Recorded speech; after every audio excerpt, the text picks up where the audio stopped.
যান্ত্রিক ত্রুটির কারণে কলকাতা মেট্রোয় বিভ্রাট, একের পর এক মেট্রো দাঁড়িয়ে পড়ল লাইনে। এর ফলে বেশ কিছু স্টেশনে যাত্রীদের ভিড় লক্ষ্য করা যায়। অনেকক্ষণ ট্রেনের মধ্যে আটকে থাকেন যাত্রীরা। অফিস টাইমে এই ঘটনা ঘটায় ব্যাপক সমস্যায় পড়েছেন মেট্রো যাত্রীরা। জানা যাচ্ছে, মঙ্গলবার সকাল 11:30 নাগাদ গড়িয়াগামী একটি মেট্রো শোভাবাজার স্টেশনে হঠাৎ দাঁড়িয়ে পড়ে। যান্ত্রিক গোলযোগের জন্য ওই মেট্রো আর এগোতে পারেনি। ফলে সমস্ত যাত্রীদের ওই মেট্রো থেকে নামিয়ে আনা হয়। তারপর শুরু হয় মেট্রোটিকে সরানোর কাজ। এর ফলে গিরিশ পার্ক, শোভাবাজার, মহাত্মা গান্ধী রোড পৌঁছতে পারেননি সেই মেট্রো ট্রেনের যাত্রীরা। ঘটনার পরিপ্রেক্ষিতে দমদম মেট্রো স্টেশনেও ব্যাপক চাঞ্চল্য ছড়ায়। দমদম থেকে দক্ষিণেশ্বর পর্যন্ত মেট্রো চলাচল চালু থাকে। অন্যদিকে সেন্ট্রাল স্টেশন থেকে কবি সুভাষ পর্যন্ত মেট্রো চলাচল স্বাভাবিক ছিল। এই ঘটনায় যাত্রীরা খুবই বিপদে পড়েন। যাত্রীদের দাবি, তারা প্রায় আধ ঘন্টা ধরে বিভিন্ন মাধ্যমে গন্তব্যে যাওয়ার চেষ্টা করতে থাকেন। এই ঘটনায় নড়েচড়ে বসেছে মেট্রো কর্তৃপক্ষ। তারা দ্রুত মেট্রোটিকে অন্যত্র সরিয়ে নেন। আধ ঘন্টা পর মেট্রো পরিষেবা স্বাভাবিক হয়েছে। রেল সূত্রে জানা গেছে, শোভাবাজারে একটি মেট্রো রেক খারাপ হয়ে গিয়েছিল। মেট্রো ইঞ্জিনিয়ার ও আধিকারিকরা ঘটনাস্থলে পৌঁছয়। প্রাথমিকভাবে ব্রেকের সমস্যা চিহ্নিত হয়েছে। রেল সূত্রে আরও জানা গেছে, এই ঘটনার জেরে আপ ও ডাউন দুই লাইনেই মেট্রো চলাচল ব্যাহত হয়। 25 মিনিট পর প্রায় দুপুর 12টা থেকে আবার স্বাভাবিক হয়েছে মেট্রো চলাচল। এই ঘটনায় ক্ষোভ প্রকাশ করেছেন যাত্রীদের একাংশ।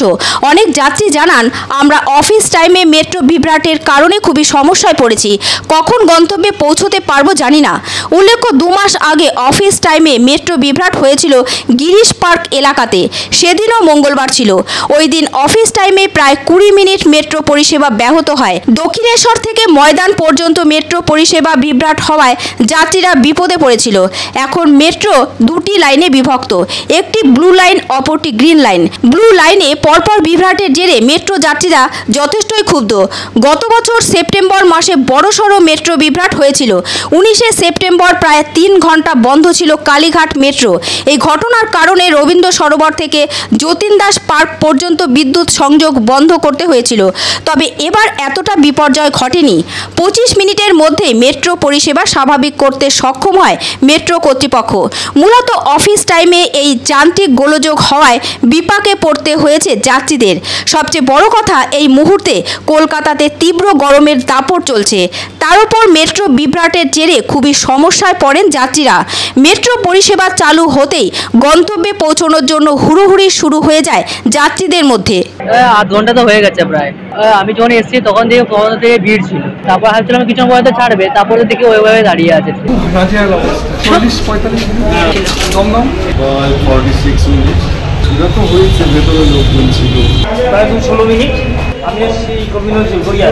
দেখুন, ব্যাপারটা হচ্ছে যে আমাদের তো কার্ড ছিলই, প্র্যাকটিক্যালি আমি ওয়েট করতে পারি, অনেকে তো ওয়েট করতে পারি, তাড়াতে বেরিয়ে যেত।